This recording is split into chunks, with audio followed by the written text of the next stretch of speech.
Hey everyone, just wanted to give you a quick heads up. The second Global Product Owner Summit is coming soon. You can get all the details at bit.ly/Product Owner 2024. That's bit.ly/Product Owner 2024. And it's all lowercase, all one word. Oh, and stick with us until the end of the episode to know the dates and the tracks that we have for you in this year's summit. But for now, let's dive into today's episode.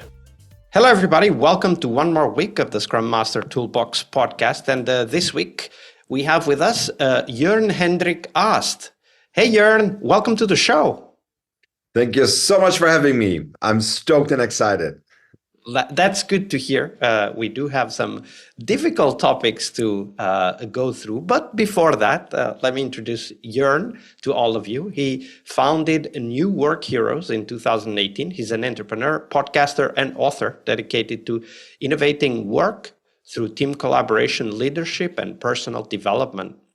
He's coaching teams, producing podcast episodes, and continues to create impactful learning formats and books. So, Jörn, that was a very short intro. So tell us a little bit more about yourself and how did you end up becoming a Scrum Master? Absolutely. Yeah, that's the right question. I think, honestly, I wanted to stop actually putting up colorful post-its. So I did work a lot in innovation and design thinking and with startups.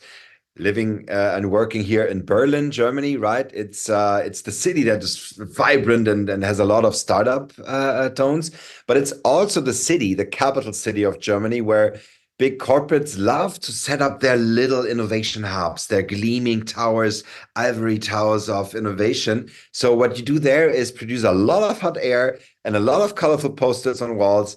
And I mean, I love design thinking for the prototyping models and the idea of the method, but it really started to bore me. So I wanted to get my hands dirty and pull up the sleeves and work with the people who really do the work. And honestly, these are developers. So I ended up becoming a Scrum Master and started my journey in Agile. Absolutely. That's a great story. And indeed, the work happens on the ground floor, as we say. And I do have the same experience with this, let's say, larger corporate innovation initiatives, which tend to be kind of self-centered and inward-looking. Now, a lot of great ideas are developed there. And in fact, many startups are started from people that come from those groups and cannot do anything in the big corporates. Exactly. So, Jörn, definitely a colorful path into the Scrum Master role.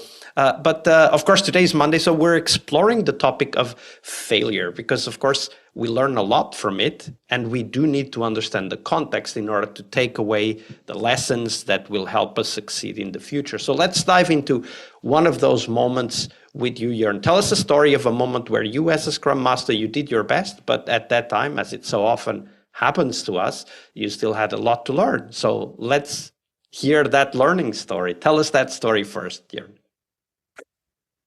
I think young Scrum Masters are so dedicated to help the team, right? Making it more, enhancing the communication skills, defending it from managers or even the PO. So there was one mistake where I was so dedicated in securing the space for the team that I actually got into a fight with one of the managers. And it was this typical story like, okay, we need a resource. We need your front-end designer and actually needs to work with us on another project. And I was like, no, you can't decide this. You need to talk with me as a Scrum Master and with a PO. And this actually led to me being fired very quickly.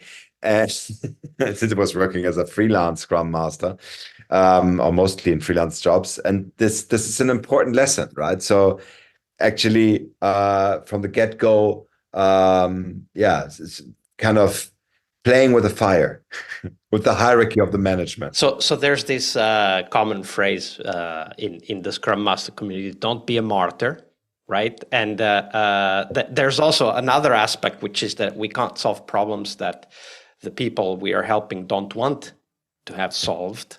right? So I'm thinking about those two aspects, right? Like Yes. don't be a martyr. Don't try to solve problems that the people you're working with don't want to solve. But those are just two ideas that came to my mind as you were telling that story. How about you, Jörn? What are the key lessons that you think Scrum Masters should get from this story, and what can they do if they find themselves perhaps tempted to take the same attitude as you did back then? So I'd say, of course, it is honorable to be the backup for a team, to be a strong Scrum Master, helping them navigate in the in the turmoils of fights of the organization, or even dysfunctional processes in the organization. But as you said, you perfectly summarized it.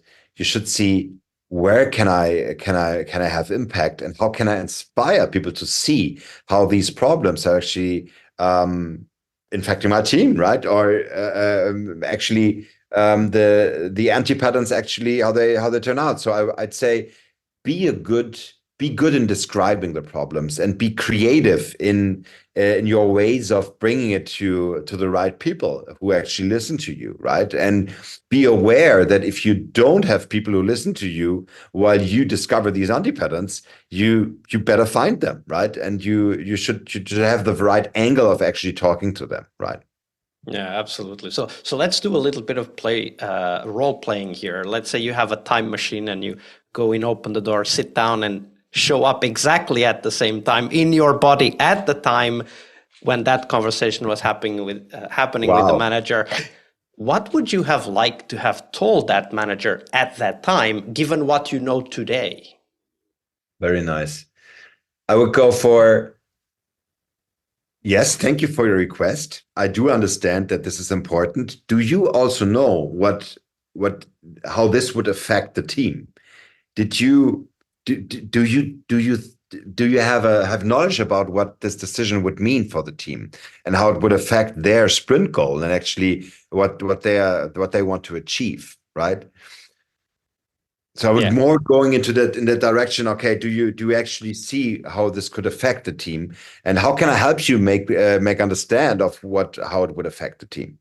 Yeah. So trying to uncover the consequences of the decision, and perhaps the manager has thought about it. And at the end of the day, if they are the manager and they are aware of the consequences, it is their responsibility to take on the consequences, right? But so what I heard you say is, like, try to uncover the consequences together with the manager, so that even though the decision might have already been made, at least it is made with the full understanding of what's going to happen next. Exactly. And maybe we will also I actually would be a bit more softer, and like, so going back to that role play would be like, my job is to protect the team from, so sometimes to protect the team from the turmoils of the outside world. So the question is, how can we go through this together? Do you have an advice for me how we can handle this, right? Because we have actually opponent goals here, and can you help me in actually seeing or conveying this message in the right way, right?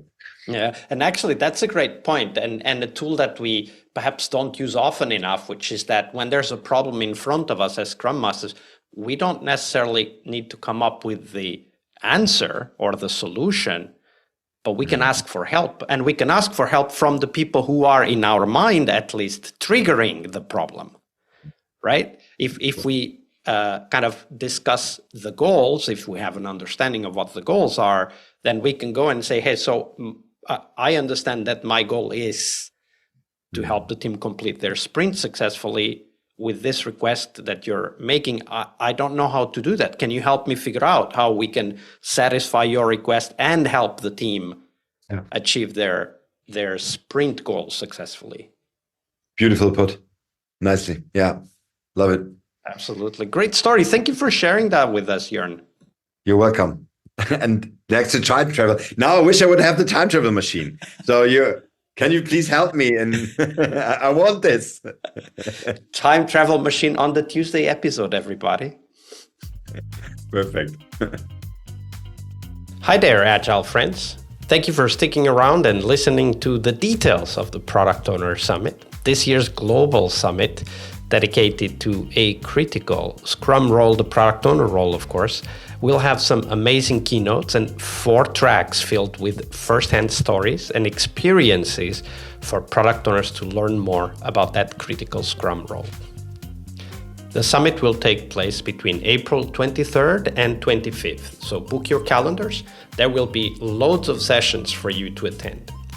One of the keynotes will be Dave West, the product owner and CEO at Scrum.org, one of the largest Scrum organizations in the world. If you want to know more, check out the details at bit.ly/product owner 2024. That's all one word, all lowercase, bit.ly/product owner 2024. We will also have 4 tracks. The 4 tracks will cover cross-functional product ownership. That's track 1. As Pixar's Ratatouille said, not every idea can be a great idea, but a great idea can come from anywhere. And this quote emphasizes the importance of a product owner being open to all ideas, regardless of the source, and also challenges us to focus on getting good ideas from everywhere and involving the whole team in the product owner role and responsibilities. The second track is Designing Products for Growth, where we explore how to craft products ready for scalable growth, merging practical strategies with innovation. The idea here is to learn to design products for growth, whether it is sales or customer acquisition. The third track is Know Your Users, user-centric approaches for agile development.